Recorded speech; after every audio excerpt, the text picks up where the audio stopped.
دوستوں،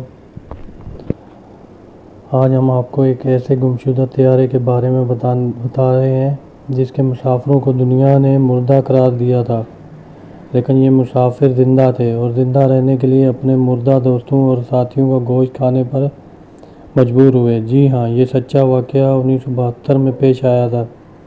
جنوبی امریکہ کے ایک ملک یوروگوئے کے کالج کے لڑکے رگبی کا میچ کھیلنے اپنے رشتہ داروں اور عزیزوں کے ساتھ ہمسایہ ملک چلی جا رہے تھے۔ 13 اکتوبر 1972 کی شام کو جہاز نے ارجنٹائن کے ایک مقامی ایئرپورٹ سے پرواز شروع کی۔ جہاز کی منزل چلی کا دارالحکومت سین ڈی ایگو تھا اور اس میں 45 مسافر سوار تھے۔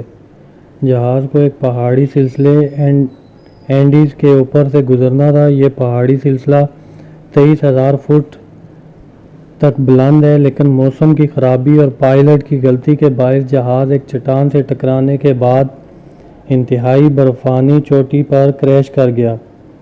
شدید برفانی طوفان کے باعث پائلٹ کو چوٹی نظر نہ آئی اور یہ حادثہ پیش آیا۔ خوش قسمتی سے پہاڑ پر 15 فٹ سے زائد برف ہونے کے باعث جہاز کے پرخچے نہ اڑے اور جہاز پھسلتا ہوا چوٹی سے ٹکرانے کے بعد نیچے کی جانب آیا۔ جہاز میں بیٹھے زیادہ تر مسافر محفوظ رہے۔ کنٹرول ٹاور سے جہاز کا رابطہ منقطع ہو چکا تھا اور یہ سمجھ لیا گیا تھا کہ جہاز کو حادثہ پیش آ چکا ہے، لیکن جہاز کی جائے حادثہ کا کسی کو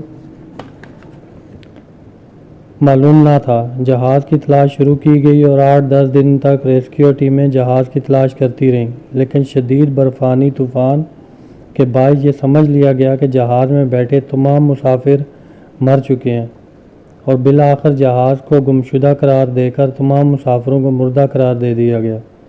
دوسری جانب جہاز پر سوار مسافروں کے پاس کھانے کے لیے کچھ بھی نہ تھا۔ حادثے کے باعث 45 میں سے 16 افراد ہلاک ہو چکے تھے۔ ہلاک شدہ افراد کو جہاز میں سے نکال کر باہر برف میں دفن کر دیا گیا۔ 29 مسافر زندہ بچے تھے، لیکن 5 کی حالت نازک تھی۔ بچ جانے والے مسافروں کے سامنے 7 فٹ گہری برف تھی۔ سب سے بڑھ کر 15,000 فٹ کی بلندی پر شدید برفانی طوفان تھا۔